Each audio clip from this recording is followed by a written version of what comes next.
오늘도 하나님 주시는 귀한 은혜가 우리 신앙인들의 삶 속에 더 크게 역사하시기를 축원합니다. 참 요즘 날씨가 참 변덕스럽습니다. 지난번에는 더운 것 같더니 또 추워지더니 오늘은 더운지 안 더운지 좀 날씨가 굉장히 애매해진 것 같습니다.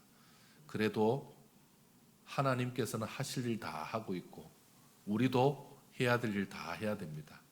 하나님께서 주시는 이 모든 시간을 더욱더 아름답게 사용하는 저와 여러분 되기를 축원합니다. 자, 압살롬이 반역을 했다는 소식을 들은 다윗의 즉각적인 행동이 좀 특이했습니다. 신하들을 불러다 놓고 당장 전쟁 준비를 하든지 반역을 막을 준비를 하든지 아니면 진압하라 해야 될 것 같은데 첫 번째 하는 말이 도망하자라는 말이죠. 정말 이 모습은 용맹한 다윗과는 너무도 어울리지 않습니다. 다윗은 어떻게 보면 후퇴를 모르는 그리고 패배를 모르는 그런 장군이요, 그런 왕이었습니다. 그런데 너무나 고통스럽고 너무나 부끄럽고 너무나 치욕적인 이런 일을 그가 지금 스스로 하고자 합니다. 사람이 이렇게 애쓰다가 뭔가 해보다가 노력하다가 안 돼서 어쩔 수 없이 뭐 나락으로 떨어지는 수는 있지만 스스로 지금 그리로 가고 있습니다. 실제 그는 이 피난길이 어땠는지를 성경이 보여주고 있는데요. 한번 보실까요? 30절 한번 보실까요? 30절 한번 보실까요? 같이 읽겠습니다. 시작. 다윗이 감람산 길로 올라갈 때에 그의 머리를 그가 가리고 맨발로 가고 그와 함께 가는 모든 백성들도 각각 자기의 머리를 가리고 울며 올라가니라. 그럼 참 이게 왕과 모든 백성이 울면서 그것도 왕이 지금 맨발로 가고 있습니다. 참 이것은 너무나 수치스러운 거죠. 정말 왕의 지금 왕으로서는 너무나 부끄러운 모습입니다. 그런데 이것을 모르는 다윗이 아닌데 이 길로 갑니다. 능히 그렇게 하겠다고, 내가 그렇게 하겠다고 결정을 한 겁니다. 왜 그랬을까요? 아들 압살롬과의 전쟁을 피하기 위해서였죠. 자신의 군사와 그리고 신하들, 더 나아가서 백성들까지 살리기 위해서였죠. 그리고 혹시 반역을 진압하는 것 때문에 아들이 죽을 수도 있죠. 아들의 군대도 멸망당할 수도 있고요. 그러니까 그런 모든 부분에서 더 이상 피해를 끼치지 않기 위해서 내가 피해 주는 것이 좋겠다, 내가 상대하지 않는 것이 좋겠다 하고 지금 도망을 간 것입니다. 자, 그러면 뒷일도 생각하지 않고 도망가기에 바쁜 다윗은 이제 어떻게 되는 겁니까? 이렇게 도망가면, 왕이 도망가 버리면 어떻게 되는 겁니까? 여러분, 우리나라도 임진왜란 때 왕이 도망을 가잖아요. 왕이 도망을 가니까 백성들이 경복궁에 들어와서 불살라 버립니다. 왜군들이 불사른 게 아닙니다. 우리나라 백성들이 불사른 겁니다. 그래서 그 경복궁이 불타는 그런 일들이 벌어지고 나중에 재건하게 됩니다. 여러분, 그러면 이 예루살렘 성은 어떻게 되는 겁니까? 그리고 다윗은 다음에는 다시 돌아올 수 있는 겁니까? 자, 또 갑작스럽게 왕이 왕궁을 버리고 신하들과 백성들과 함께 도망을 칩니다. 그러면 제사장들은 어떻게 해야 됩니까? 제사장들. 그들은 이스라엘에서 가장 중요하고 가장 귀한 보물을 들고 나옵니다. 바로 제사장 사독과 아비아달이 하나님의 임재의 상징인 법궤를 들고 나온 것입니다. 그리고는요, 다윗의 피난 행렬에 동참하려고 대기하고 있습니다. 자, 그때 놀랍게도 다윗 왕은 그 제사장들에게 이렇게 명합니다. 법궤를 들고 성읍으로 돌아가라. 법궤를 들고 성으로 돌아가라 라고 명합니다. 여러분, 법궤가 다윗과 함께 한다는 것은 많은 의미가 있습니다. 첫 번째는 하나님의 임재가 하나님의 임재의 상징인 법궤니까 법궤가 함께 있다라는 것은 사실은 예루살렘에 있다, 법궤 없이 있는 것보다 훨씬 더 중요한 일이죠. 더군다나 여전히 자신이 왕권을 가지고 있다, 그리고 법궤를 가지고 있다. 이것은요, 그 다윗의 정통성을 강조하는 데 너무나 중요한 것입니다. 지금 압살롬이 뭐 하고 있는 겁니까? 다윗 왕이 버젓이 있는데 자기가 왕으로 선언했죠. 자기가 왕이 되었다, 이스라엘 왕이 되었다고 선언했잖아요. 우리로 말하면 옥새가 지금 바로 지금 다윗이 가지고 있는 거잖아요. 자, 그렇다면 분명히 다윗에게 유리한 일인데 왜 다윗은 그 중요한 보물, 그 중요한 그 의미 있는 그 법궤를 돌려보냈을까요? 돌려보낸다는 얘기는 압살롬 준다는 얘기밖에 안 되는데 왜 그렇게 했을까요? 자, 또한 아렉 사람 훅세라는 사람, 이분이 바로 그 책사입니다. 자, 이 사람이 다윗 왕이 피난 중이라는 말을 듣고 자기도 거기에 동참을 합니다.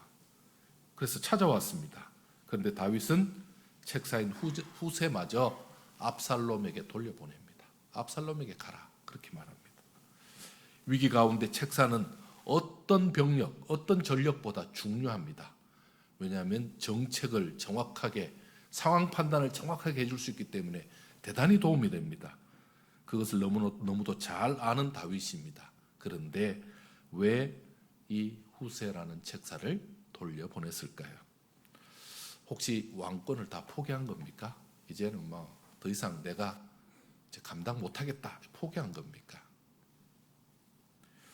그렇지 않습니다. 다윗은 지금 자신의 주위에서 일어나고 있는 모든 일들은 자신의 죄로 인한 결과임을 그는 알고 있습니다. 그래서 받아들이고 있죠. 그리고 아들의 반역으로부터 시작된 모든 문제, 이 문제는 하나님만이 해결자이시고 하나님이 해결해 주셔야만 해결된다라고 믿고 하나님께 맡기고 있습니다. 하나님께 다 맡기고 있습니다. 26절 한번 보실까요? 26절입니다. 26절 같이 한번 읽겠습니다. 시작. 그러나 그가 이와 같이 말씀하시기를 내가 너를 기뻐하지 아니한다 하시면 종이 여기 있사오니 선이 여기시는 대로 내게 행하시옵소서. 여러분, 이게 뭡니까? 종이 여기 있사오니 선이 여기시는 대로 내게 행하시옵소서. 하나님의 뜻대로 하옵소서라고 자기의 모든 것을 맡깁니다. 이 말은요, 지금 자기가 왕인데 현재 쫓겨났는데 이 상태로 있든지 다시 돌아가든지 하나님 뜻대로 하옵소서, 이런 말이죠. 자신의 모든 문제를 하나님께 맡긴 다윗은 이제 달라진 모습을 보여줍니다. 자신의 안위를 위해서 법궤를 곁에 둘 필요가 없었습니다. 그러니까 제자리로 돌려보내죠. 또 사람의 도움도, 사람을 의지하지도 않습니다. 그래서 후세도 또 지난번에 이때도 다 보내죠. 자, 모든 문제를 해결할 분은 하나님이심을 고백한 것입니다. 그리고 그분께 긍휼을 바라면서 그분께 기도하는 모습도 나옵니다. 여러분 31절 한번 보실까요? 31절입니다. 31절 한번 읽겠습니다. 시작. 어떤 사람이 다윗에게 알리되 압살롬과 함께 모반한 자들 가운데 아히도벨이 있나이다 하니 다윗이 이르되 여호와여 원하옵건대 아히도벨의 모략을 어리석게 하옵소서 하니라. 아멘. 아히도벨이 함께 했다라는 그 말을 듣는 순간 그가 어떻게 합니까? 이거 어쩌지가 아니라 하나님, 아히도벨의 모략을 어리석게 해주옵소서, 그렇게 기도하고 있죠. 하나님께 다 맡기고 있는 모습입니다. 자, 이런 다윗에게 하나님께서는 지혜를 주셨습니다. 하나님께서는 은혜를 주셔서 지혜를 주셨습니다. 그리고 자기 신하들을 적진으로 보내면서 특별한 임무를 맡기게 하셨던 것입니다. 하나님께서 은혜를 베풀어 주셔야만 자신이 예루살렘 성으로 돌아올 수 있음을 고백한 것입니다. 여러분 25절 한번 읽어보겠습니다. 25절. 25절 한번 읽어볼까요? 시작. 왕이 사독에게 이르되 보라 하나님의 길을 성읍으로 도로 가라. 만일 내가 여호와 앞에서 은혜를 입으면 도로 나를 인도하사 내게 그 궤와 그 계신 데를 보이시리라. 아멘. 자, 하나님이 내게 은혜를 주셔야만 내가 돌아갈 수 있다라고 그가 고백하고 있는 장면이죠. 그는 법궤를 돌려보내고 그리고 그 법궤를 가지고 온 사독과 아비아달, 자기와 함께하는 그 제사장들을 돌려보냅니다. 작전상 후퇴라면 어떻게 해야 됩니까? 가장 중요한, 가장 보물, 법궤를 둘러매고 나오는 것이 훨씬 유리했습니다. 예루살렘 성보다 더 귀한 법궤는 왕으로서의 정통성의 근거이기 때문에 가장 우선권을 가졌죠. 또한 신하를 돌려보내는데 신하들을 돌려보내는 것은 상당히 위험한 일입니다. 왜 그러냐면 나중에 다윗이 예루살렘으로 복귀하려면 제일 중요한 게 뭐냐면 민심입니다. 자, 민심이 다윗에게로 향해야 다윗이 왕으로서 인정을 받습니다. 그렇다면 백성들은 뭘 보겠습니까? 아, 많은 신하들이 다윗에게 함께 했구나, 다윗과 함께 있구나 하면은 당연히 다윗이 왕이니까 그런가 보다 하는데 다 압살롬에게 가 있으면 어떻게 되겠습니까? 오해할 수 있죠. 착각할 수 있죠. 그러니까 신하들을 자꾸 보내는 것 자체가 좋은 게 없습니다. 그리고 신하들 개인적으로도 문제가 됩니다. 신하가 마음을 바꾸면요. 그래서 실리를 택하면요. 더 큰 낭패를 당할 수도 있잖아요. 그런 모든 위험을 다 하나님께 맡기고 그는 오히려 법궤를 보내고 그리고 신하들을 오히려 궁으로 보냅니다. 자, 또한 다윗은 자신과 함께 하고자 한 제사장들과 신하들을 돌려보내면서 그들에게 중요한 임무를 맡기고 있습니다. 임무를 주고 있죠. 다윗은 자신과 함께 하고자 하는 제사장과 신하들을 궁으로 보내면서 그들을 통해서 왕궁에서 일어나는 그 정보를 얻기를 원합니다. 그리고 결정적인 도움을 얻기를 기대하고 있었습니다. 27절 한번 보실까요? 27절입니다. 자, 27절과 28절 볼 텐데요. 먼저 27절 보겠습니다. 같이 읽습니다. 시작. 왕이 또 제사장 사독에게 이르되 내가 선견자가 아니냐. 너는 너희의 두 아들 곧 내 아들 아히마아스와 아비아달의 아들 요나단을 데리고 평안히 성읍으로 돌아가라. 28절 너희에게서 내게 알리는 소식이 올 때까지 내가 광야 나루터에서 기다리리라 하니라. 아멘. 자, 또한 다윗은 때가 되면 다윗 편에 선 그들이 서로 협력해서 자신을 적극 도울 방법이 있을 것이다. 그렇게 생각합니다. 사실 이게 굉장한 지혜를 얻은 거죠. 굉장한 지혜를 가지고 지금 말하는 거죠. 그리고 앞을 이렇게 보는 해안이랄까, 그걸 가지고 지금 얘기하는 겁니다. 35절 한번 볼까요? 35절 같이 한번 읽습니다. 시작.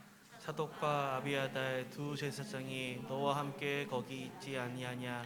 내가 왕의 궁중에서 무엇을 듣든지 사독과 아비아달 두 제사장에게 알리라. 36절 그들의 두 아들 곧 사독의 아히마아스와 아비아달의 요나단이 그들과 함께 거기 있나니 너희가 듣는 모든 것을 그들 편에 내게 소식을 알릴지니라. 아멘. 자, 또 모반 세력 중에 책사 아히도벨이 있다라는 소식을 듣고는 지금 좀 전에 우리 읽어본 대로 기도했죠. 아히도벨의 그 모략이 어리석게 해달라고 기도했죠. 자, 그렇게 기도하고 나니까 아렉 사람 후세가 그의 앞에 나타납니다. 그러니까 그 후세에게 지금 나 따라오지 말고 너가 성으로 들어가라 라고 그를 압살롬 곁에 있도록 보냅니다. 그리고는 아예 심어주죠. 저는 원래 당신의 아버지를 모시던 사람이었으나 이제부터는 당신을 모시겠습니다 하면 그러면 압살롬이 받아줄 거다 이렇게 하면서 보내죠. 자, 아히도벨의 유능함을 잘 알고 있는 다윗은 기도하면서 방법을 찾습니다. 그때 자신을 찾아온 후세를 성읍으로 돌려보내면서 아이도벨의 모략을 막는 데에 적극 힘써라고 그렇게 알려줍니다. 자, 아이도벨은 바세바의 할아버지로 알려져 있습니다. 그래서 다윗에게 개인 감정이 있죠. 바세바에 대한 그 개인 감정이 있어서 압살롬 편에 섰다라고 그렇게 알려지고 있습니다. 자, 다윗은 자신의 가장 큰 대적이 될 자를 막고 아이도벨의 책략을 무너뜨리도록 후세를 압살롬 곁으로 보내놓은 것입니다. 사랑하는 성도 여러분, 사람은 자신에게 위기가 닥치면 어떻게 될까요? 생각지도 않는 위기, 생명에 대한 위협이 닥쳐왔을 때에 어떻게 행동을 할까요? 먼저 사람들은 대부분 자기 살 길을 먼저 찾습니다.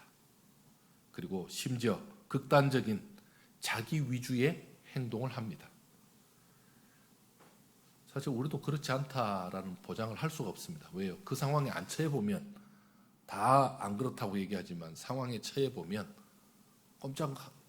꼼짝하지 못하고 결국은 본색이 나올 수밖에 없죠. 예를 들면 불이 나면 어떻게 됩니까? 불이 나면 원래는 노약자 먼저 나가고 천천히 나가야 되는데 지금 곧 내가 죽게 생겼는데 하면서 뛰어나갈 수 있습니다. 물에 빠지면 어떻게 됩니까? 구명투구는 하나밖에 없습니다. 그럼 어떻게 합니까? 나 살아야 될 테니까 어떻게든지 그 매달리지 않겠습니까? 여러분, 가장 급한 것은 불이 났을 때 소화기가 아닙니다. 물에 빠졌을 때 가장 급한 것은 튜브가 아닙니다. 오히려 우리는 하나님을 찾아야 합니다.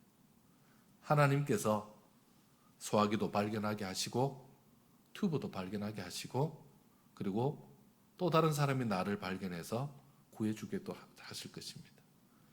어떤 상황 속에서도 내가 살 길을 찾는 것이 아니라 하나님을 찾는 저와 여러분 되기를 축원합니다. 자, 다윗은 하나님의 뜻을 먼저 생각할 때 하나님께서는 지혜를 주셨고 그에게 피할 길을 열어주셨습니다. 자, 다윗은 나라와 백성의 안전을 먼저 생각하죠. 자기 수치와 치욕보다 나라와 백성의 안전을 먼저 생각했습니다. 하나님의 뜻을 살피고 그리고 따랐던 다윗의 판단은 많은 백성을 실제로 살렸습니다. 왜요? 전쟁하지 않았거든요. 예상되는 압살롬과의 전투로 그렇게 되면요, 그 용맹한 이스라엘군이 함께 붙으면요, 같이 전쟁하면요, 어떻게 되겠습니까? 많은 군사와 백성들이 희생당했을 것입니다. 누가 이기든 간에 많은 백성이 죽었을 것입니다. 스스로 도망하여 피난을 택하는 것 참 어려운 일입니다. 하지만 그 어려운 결정을 하나님께서는 하게 했고 그 결정을 하고 난 다음에 오히려 나라를 구하고 수많은 사람들의 생명을 구했습니다. 자신의 부끄러움을 대신했어요. 큰 위기 가운데 사람의 중심을 발견하게 되었습니다. 사실 그 신앙도 위기 가운데 드러났죠. 다윗은 하나님의 임재의 상징인 법궤를 자신의 안전과 자신의 후일 도모를 위해서 그렇게 사용하지 않았습니다. 활용하지 않았습니다. 법궤를 제대로 모셨죠. 원래 법궤가 있어야 될 자리로 보냈죠. 그는 법궤를 자신을 위한 도구로 쓰지 않고 제자리로 돌려보낸 그런 결단을 했습니다. 사무엘상 4장에 보면 블레셋의 침략이 있었습니다. 그때에 블레셋의 침략으로 이스라엘 군이 밀리자 당시에 그 엘리 사사는 어떻게 합니까? 지금 법궤를 가져나가죠. 언약궤를 가지고 나가죠. 그러면요, 이스라엘 군은 사기가 올라가고 저쪽은 사기가 죽을 것이다 생각했죠. 그런데 완전히 생각지도 않은 불상사가 발생합니다. 언약궤를 뺏겨버렸습니다. 전쟁은 패하고 아들 홈리와 비느하스를 보냈는데 그 홈리와 비느하스는 전사를 당합니다. 그야말로 가장 안 좋은 상황이 됐죠. 뭐 하려고요? 법궤를 이용해서 전쟁 이기려고 하다가 오히려 그 전쟁이 실패한 것입니다. 하나님은 누구에게도 이용당하지 않습니다. 법궤는 그렇게 이용당하지 않습니다. 위기에 하나님을 사랑하는 마음과 신앙이 사실은 믿음으로 더 드러나는 법입니다. 그래서 참 위기 중에도 이 다윗은 오히려 법궤를 자기 개인을 위해 사용한 것이 아니라 원래의 자리에 있도록 했다는 것, 대단히 중요한 거죠.